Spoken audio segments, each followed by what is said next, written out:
Hey everyone, welcome to the Wellderness Tales Around the Campfire. I'm Mark. I'm Matt. And we are here to improve people's lives through nature and improve nature through people. Matt, how do we do it? Oh, we do it in a number of ways. So we'd like to nurture a real social connection between people for everybody's well-being, get people reconnected back to nature, again for everybody's well-being and for the benefit of the environment. And we like to learn and share skills.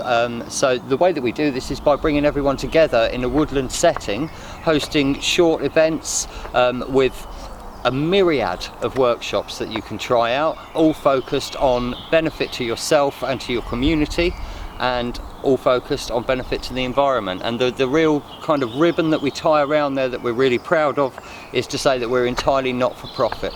So we exist for the community. No profit. No profit, no love, no wages. Nice one, Matt. Nice one, Matt. And today we have a very special guest. We do, the most special guest. We are joined by the wonderful Bee from Pebbles Daycare. Thank you. And Bee is a professional childminder and an ambassador for Pacey. That if you're into childcare, you know what Pacey is and you know how big a deal that is. I don't. I bored you with that story before. That's why we've got you here, so that you can tell us more about it. Now, I know you firsthand because you're also my youngest son's childminder, so I know how much you use nature in what you do with the children, which is why I really wanted to get you around the campfire and talk to you about some of the things that you see and witness. Perfect. Is it something you've always done? I've always lived in this area, and so it's always been around me. It's always been a part of my life, whether I was walking across the South Downs with my granddad when I was younger, or down the beach barbecuing with my parents. Do you want to swap seats? Because you're getting smoked I'm getting out. right in the face. You sit there. I'll brave I it. had a shower this morning. I really made an effort. But You're going to go home stinking with smoke from it, honestly. Yeah, it's come over to me now. It's just, thank you. perfect. So it's knowing that it's always been there has been a major part of my life, and I've worked with children all my life, but always in a nursery or running play schemes or something like that, and so you're always confined to four walls. And if you ever did want to go out, my God, the logistics to get you out there was just not worth it, whether it be risk assessing, sorting out transport, staffing, ratios, etc, etc. So that does really put you off. Don't get me wrong, a back garden can offer a multitude of learning opportunities and just being able to experience the outdoors and the weather. But since becoming a home-based childcare setting, it's just opened up so many opportunities to share my love of what we've got around us with the children, and I just love it. Just love it. Do you see? Sorry, Matt. Do you see the impact of being outside with the kids on their mental health, their moods? Oh, massively. We pride ourselves that it's not just in fine weather that we go out. Yeah. The children have all got splash suits that we don on them when we go out. I mean, don't get me wrong, they can't protect them from wave jumping down the beach and guarantee absolute dryness, but it's something that I think you can see the joy in their face. Say for example, the seasons, every season will celebrate in one way or another. So spring merging into summer at the moment. You name it. Just to be able to talk about, we're growing butterflies, for example, in our playroom. We've got the whole caterpillar thing going on. But then to be able to go out to a butterfly sanctuary, or just to walk through the rape fields in Clapham a couple of days ago, and to see all the bees and the butterflies that were there, it's transferring the learning that they're doing in the playroom to real life experiences, and I think that's so valuable for them. We're a part of nature, aren't we? We're not just connected to it, we are nature. And in millions of years of evolution, this is where we lived, and then to try and educate children by sticking them in four walls, just doesn't seem to fit for me. No, it seems counterintuitive, doesn't it? Yeah, it doesn't make sense. It doesn't make sense, and I'm lucky enough to be in a position now where, I can only offer care for 6 children due to Ofsted regulations. However, I'm blessed and thankful that for those 6 children that I look after every day, that we're able to give them that opportunity just to see beyond the confines of my front room and my back garden, and go out there and explore. And when I say explore, I genuinely mean explore.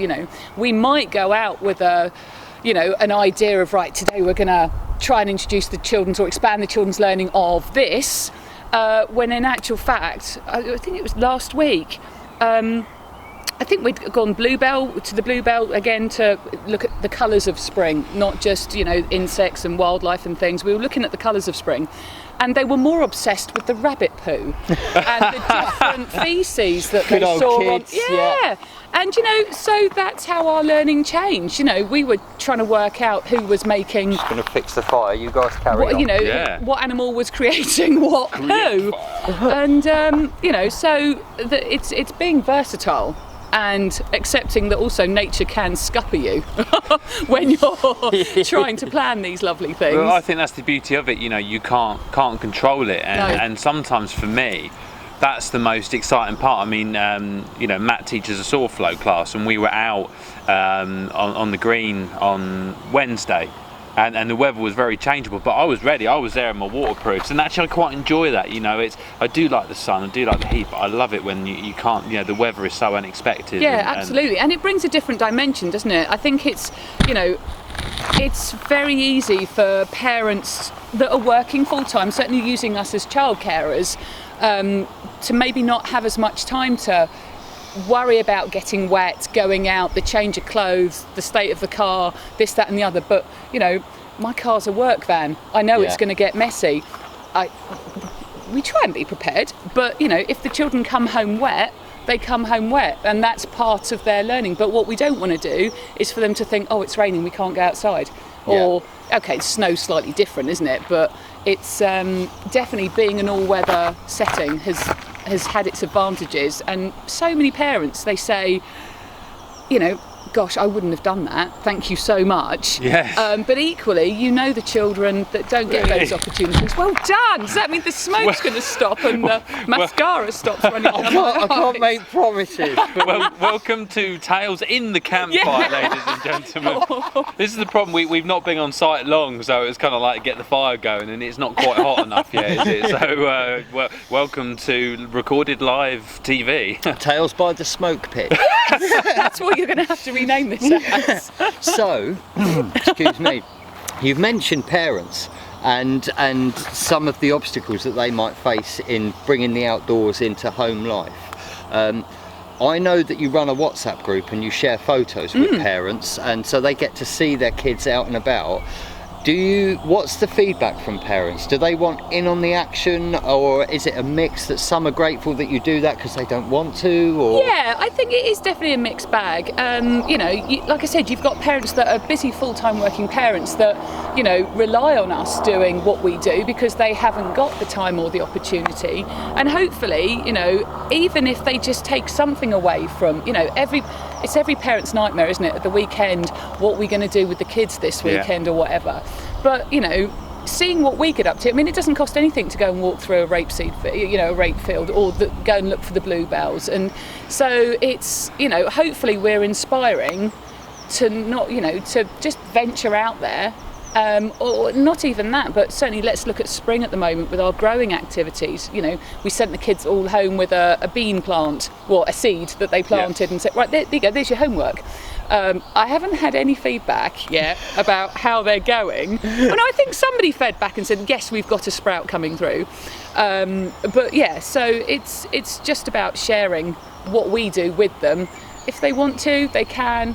And if they don't want to or haven't got the time, then, we totally get that. Yeah. We totally get that. I think it's, it's such a shame that people don't have the time, because we really feel and see the benefits of this. And, really kind of say to everyone, make the time to get out there. It will have a really good impact on your physical and your mental health. Yeah. And that's, I've seen the benefits, you know, working with the Scouts and the Cubs. I've seen the benefits to the kids, and then I've felt it myself, just being out there with them. Yeah. You know, and I'm sure you feel the same. Oh, absolutely. Doing it for you. It would drive me insane being confined to one place on a daily basis, especially for, you know, a long 9-hour day or whatever. Yeah. But, you know, something, I know it's obviously, we're coming out, well, hopefully the other side of the whole pandemic situation, but in lockdown, when we weren't able to open, for the first lockdown we shut, so we were sending home ideas in the form of worksheets, which isn't the ideal, but what Sure. can you do when you're in that situation? Yeah.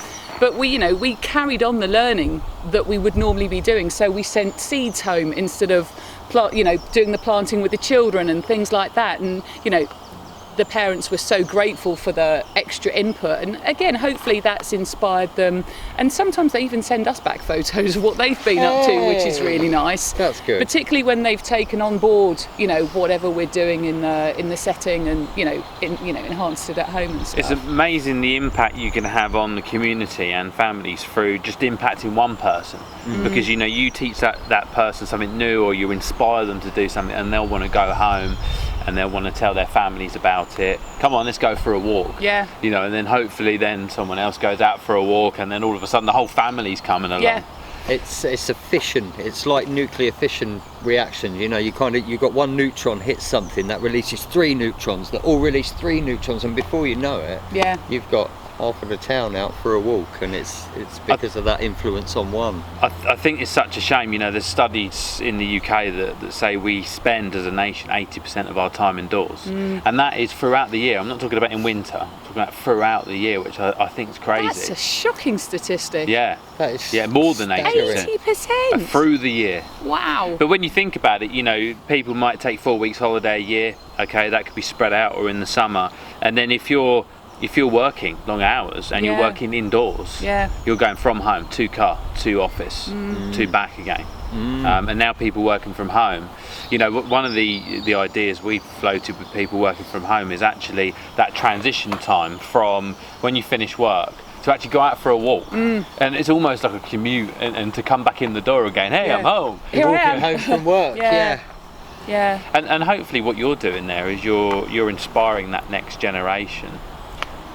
That's our absolute ultimate goal, is to share that love, and knowing, you know, so when we're out in the woods, we talk to them about not picking flowers. You know, you can only pick up petals that have already fallen off the flowers, and it's trying to respect nature as well as just love it. It's making sure that they understand their, you know, the power they've got basically, and the influence that they've got on the environment. Yeah. So, you know, whether it be beach cleans that we've done down on the beach before, Oh, lovely. or when we're, like I said, in the woods, and, you know, we've had a picnic, right? Come on, let's pick up our rubbish. And, you know, I know it sounds silly and basic, but if they haven't got that role model showing them, then they're never going to learn. Come from somewhere. Yeah, hasn't exactly. It? Yeah. Exactly. I think if you don't understand the natural world, you don't respect it. You know, and I think, you know, innately people aren't bad people because they throw rubbish out the window. No, they're just not thinking, are they? No, they're not and they thinking haven't got an understanding of the impact that piece of plastic is going to have on the world. And it's so nice, people like yourself, and there's a lot of schools certainly local to us now that have got their own forest school. Yeah, You know, where we are today, you've got Sam from Sussex Forest Activities running groups here in this very site, This very spot. this very spot. You know, inspiring that next generation and having that connection with it. And that's where we felt there was a void, actually. You know, with there are things for kids to do organised, but actually what is there for adults to Yeah. do? Yeah. You Yeah. know, that's why I go to Scouts as a leader. So Gets you get out to there. play. That's why I work in the circus. 'Cause Yeah. Actually, I must admit, it's a bit more benign. That the reason I started helping out at Scouts was because it was about a 15-minute drive from my house to Scouts. By the time I dropped my kid off there and driven back, I had to come back again. So I said I might as well stay. And you've never looked back. Well, now the kids are left, I'm still there. That's brilliant. Hopefully, You my really second love it. youngest is looking at starting soon, so I won't feel so weird. No. Bless you.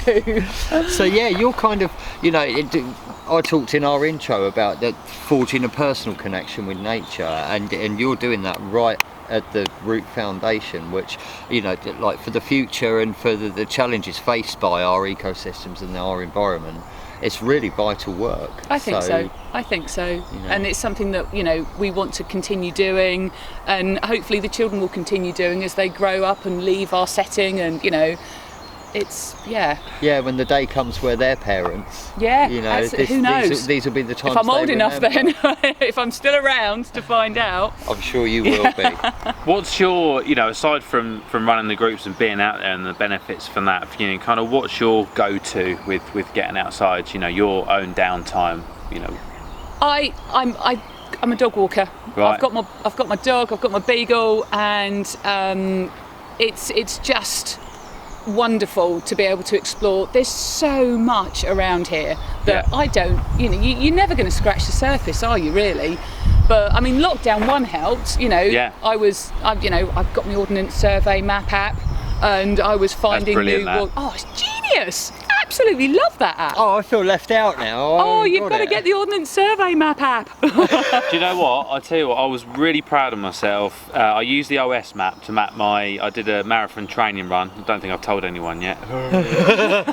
On Monday, and I mapped out using that a route, and I wasn't sure as I was coming back across the downs, thinking I've copped this one up. You know, because you can't map it out exactly sometimes. I might have gone a different rate. I passed the 26.2 mile mark less than a quarter of a mile from my house. Wow. That's good going. Pretty good going. That's pretty accurate. I'd need this app then, don't I? Yeah, it is a good app.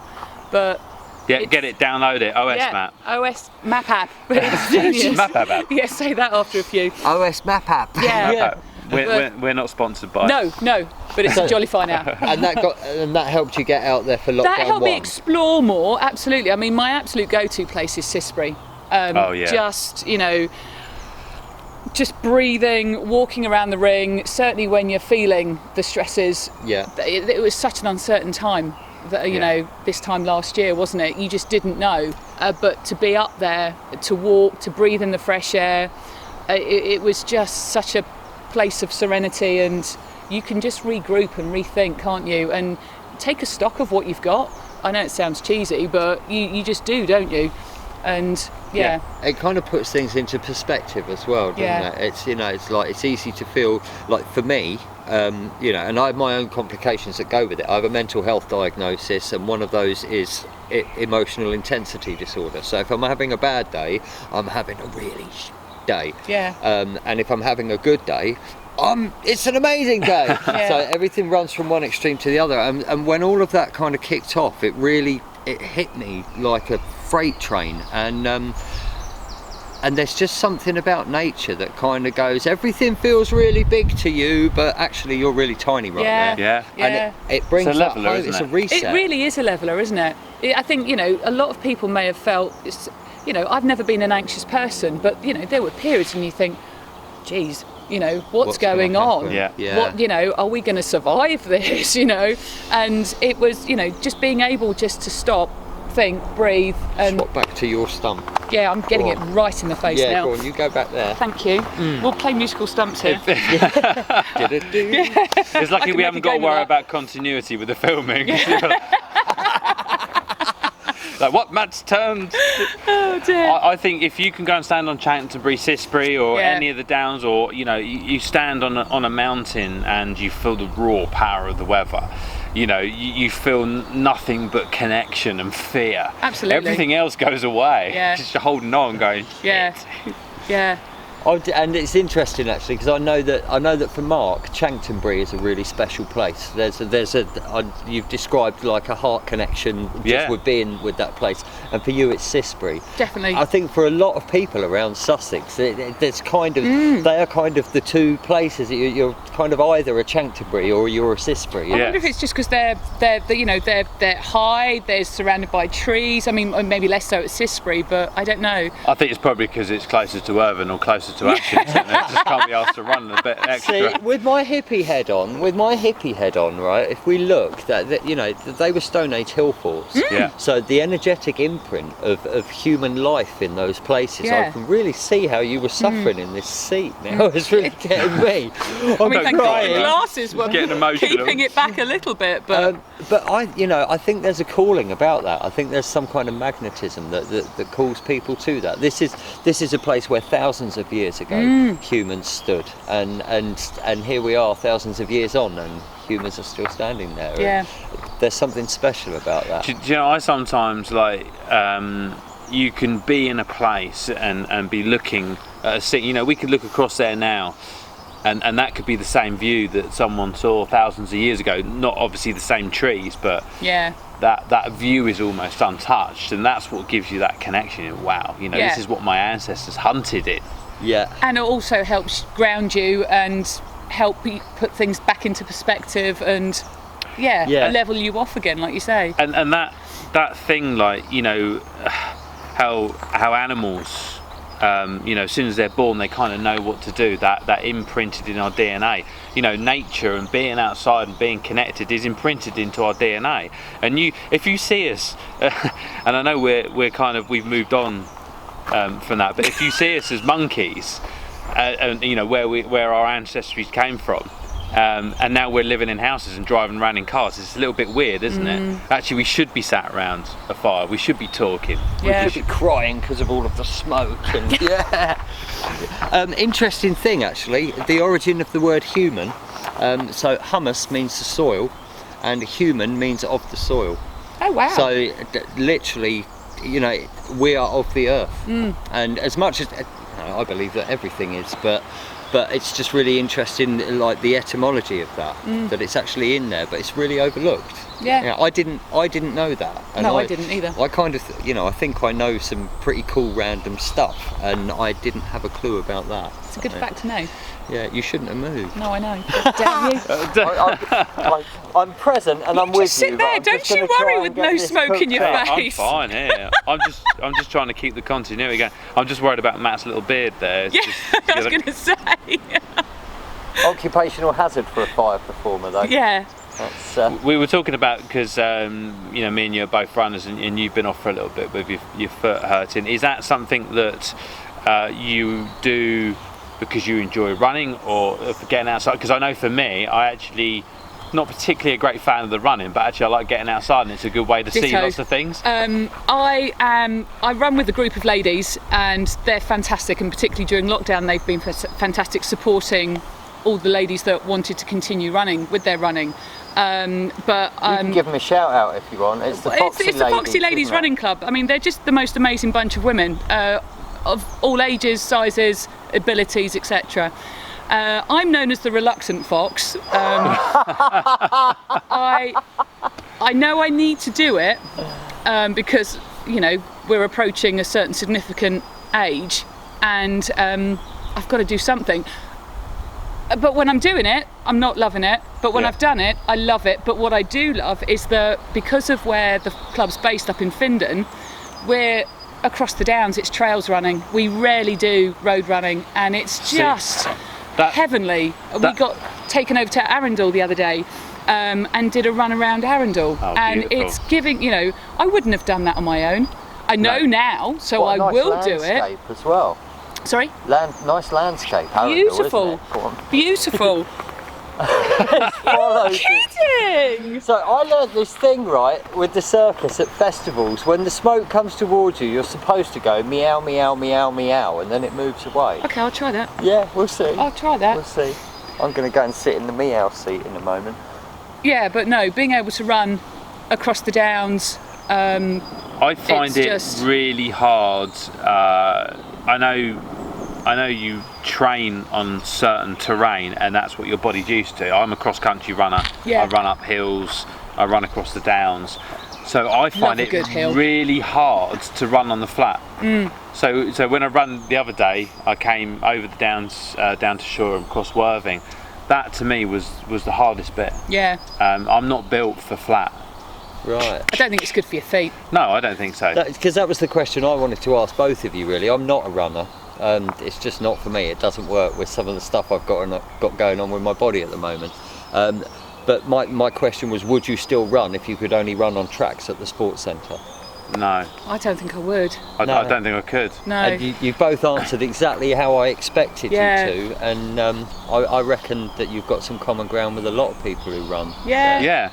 Yeah, I think sometimes you haven't got a choice, have you? Bearing in mind where you might live or whatever. But so in the winter, because I've been training specifically for a run, there was times when I couldn't go out trail running. It wasn't safe to do so. I got the head torch, and that's fine. Hello, you've got some worms. Oh, bless. Where was I? And I had to run around the village, and it's just something that I did, but I was looking at the bigger picture. As soon as I could get back out there again, I was out there. Yeah, winter running's tough, isn't it? It is. I live in the town near Matt, and I did a charity raising money for Worthing Hospital in January. I did a streak of 31 days. Oh my God. I did it. Yeah. But it was 31 days of, 5-10Ks running around Worthing town centre, seafront, flat, dark, because I work, 8 till 5:30 every day. That was soul destroying, but what a sense of achievement. I think that's the thing is, though, if it's there and it's programmed and you've got to do it to get to the next stage, then you're doing it. What I didn't want to do is kind of leave that through the winter and then have to struggle when I could go out trail running again. So actually what it ended up doing, I could go out for longer trail runs as soon as I could, and where I live in Ashington, I'm 2-3 miles from Knepp Castle Estate.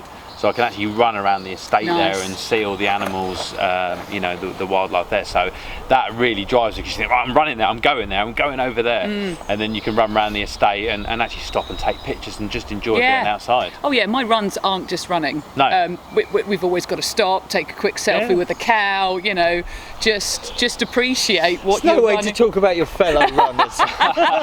That's not the general, as we call her. No, it's just lovely to be able to be out and about. And like you say, when you're running a 10K across the downs, I think I've done a lot more than 10K, because I'm scaling hills and, like you say, the focus of the terrain that you're running across. The ultra run I've picked is called the Classic Quarter down in Cornwall, and it's 44 miles across from Lizard to Land's End, but it's the most beautiful. I went on my holiday last year. Okay. Beautiful. So you got Kyan's Cove and Lizard and all that, and I just think, at that time when I'm going, my legs, I can just look across into the sea. Oh, knowing my luck, it's going to be bloody foggy. I don't want to burst your bubble, but we went last end of August, I'm manifesting September. rain, I can't help it. And we went to Land's End, and bugger me if it wasn't foggy. You couldn't see 5 yards down the edge of the... I might not do it, that'd be me done. I'm like, I can't see anything. I came here for the views, not for the running. I'm going to be on a push bike holding a tablet with images of nature in front of you. Somebody get a clear view of Land's End and just show it to him when he's done. Oh, bless. Now, I've got a question that I have forgotten to ask one of our guests, but this is a question I want to ask all of our guests. Okay. Now, obviously for you it has a slightly different context, because you get time out and about when you're with the dog by yourself and stuff, but perhaps in the context of taking an army of children out into the wilderness, or the Wellderness, as we know it. My question is, what's your magic bit of kit that always goes in your bag, and how, it doesn't matter how obscure it is, but is there something that you cannot set off without, apart from the obvious? I mean, with your responsibilities, you've got to have contact numbers and blah blah blah, but it can be as obscure as you like. I mean, one person... A commando dagger. Well, we know one of our guests has got a boot full of cool boxes full of water and combat cash. So if everything all goes crazy, there's the go bag goes everywhere. We've got just staple kit that has to come out with us, and you can guarantee learning is going to happen with a magnifying glass, a set of tweezers, a pair of scissors, sellotape and a clipboard and a piece of paper. Sounds and that's like my all night you in. need. There you go. That is all you need. You've heard it straight from, I was going to say from the horse's mouth, but I'm within arm's reach, so I won't say that. But you've heard it straight from a very well qualified and well experienced childminder. If you're a parent and the idea of getting your kids out into the wilderness is a little bit intimidating, B has just told you just how light you can get away with your rucksack being. You don't need all the gear. You really don't. Whether it be mark making in the ground, there's so much you can do with a stick. Yeah. Soil eating. Yes. Yeah, Yes. you can do that with your hands. Yeah. And now there's a whole lot of stuff around the benefits to health of that. Actually, like the microbial life of the forest floor. Don't tell my children that. Well, do you know though, I looked into, there was a study that was released recently, and it was a 60% increase in T4 cell immunity in under 3s with those that were exposed to the forest floor by comparison to those who were not. Yeah. And so It's in Scandinavia, wasn't it, somewhere that study was done? But T cell immunity is our innate immunity. It stays with us for life. And I kind of got that and was like, wow. Like, so these kids will medically or against infections and things like that are in a stronger position purely because they've been eating rabbit crap and squirrel poo and I think unfortunately we're in a society now where there's, I mean, you see on if you're watching TV, there's an advert for antibacterial this, antibacterial, put it in your washing machine to get your clothes even cleaner and this, that and the other. And children have got to get dirty. They've got to know how to clean themselves properly, but also, like you say, the benefits of rolling around in the mud, and it worries me a little bit that parents can easily be absorbed into what they see on Instagram and this, that and the other, and protect their children too much from what's out there. It annoys me a lot of the adverts on TV, it say this kills 99% of all the bacteria, and that's yes it will, until someone else puts a hand on the surface. Yeah, exactly. And what it doesn't do is differentiate between good bacteria and bad bacteria. Yeah, exactly. So all of your probiotics and things that aid us in our life kills all that. So I think on behalf of myself and everybody watching at the Wellderness, I'll let Mark thank you himself if he feels you've earned it. But thank you very much. It's so nice to be able to sit around here and talk to you. Have a conversation about nature, how it affects you and how it affects the children. I think it's wonderful what you're doing, and hopefully people can come and join us. We've got some family days and we've got some adult days coming up, so check out our Facebook page and the events tab on there. And if you're on Instagram, go over there and check out the link tree, and it'll have our events. Whenever you watch this, there will be an event running within 12 months. We're just going to keep going. And make sure you stay tuned. Catch our Walk on the Well side that happens weekly, and we also share our Minute of Mindfulness videos, so if you're finding it hard to get out into nature, we can bring nature to you. If you are watching this on YouTube and you want to find out more, it's at thewellderness.cic. Nearly forgot the dot. Hey, and I'm so totally losing my vision. Also, we have our home for our events for this year, but if you're a landowner in the Sussex area and you have a woodland that you would like to see put to some good restorative community use, please do get in touch with us. It's Matt or Mark at thewellderness.org.uk. And before we started the cameras rolling, you were like, I don't need to plug my nursery because my waiting list is like in place until the year 20. Matt's not alive anymore. So, but I will just say, as a parent who benefits from the services that you offer to children, that if you're looking for a tip-top childminder, here is a wonderful lady who will definitely fill that position. Thank you very much. And thank you very much for having me today. Thank you, and thank you for joining us. Hope you can enjoy. Hope you can join us in this woodland, and let's just stop a minute and listen.